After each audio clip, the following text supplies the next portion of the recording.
ہاتھ بلند کر کے کہو انشاءاللہ. مجاور بندہ ہاتھ نیچ رکھ کے مجاہد ہاتھ بلند کر کے کہو انشاءاللہ. وہ ہم ختم نبوت پہ جی جان لٹا دیں گے.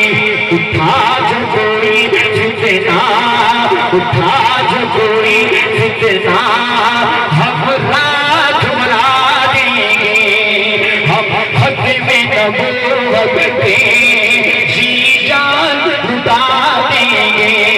اور اس ختم نبوت کا جو پیغام جاگ دے گئے. آج حضور کی ختم نبوت کا نعرہ میں لگا کر خود کو مجاہد کہتا ہوں، لیکن ہم سب کے جد امجد کون ہے کہ اس ختم نبوت کا جو پیغام جاگ دے گئے. ارے پوچھا جو کسی نے ہمیں، پوچھا جو کسی نے ہمیں صدیق دکھا دیں گے.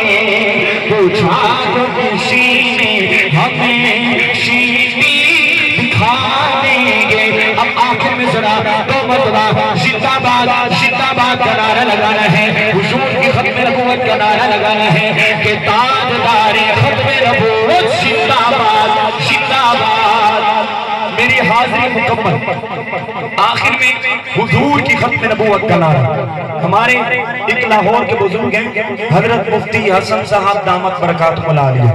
تو میں نے حضرت کا ایک کلپ سنا تو انہوں نے فرمایا کہ جس بندے نے اپنی زندگی میں اگر ایک مرتبہ بھی حضور کی ختم نبوت کا نعرہ دل سے لگایا تو اس کی جنت پکی ہے. سبحان اللہ. اب لسکانی والا کے علاقوں کو جنت اتنی سستی مل رہی ہے، اب کوئی معلوم نہ ہو جب سے کلام شروع اس وقت سے لے کر اب تک جس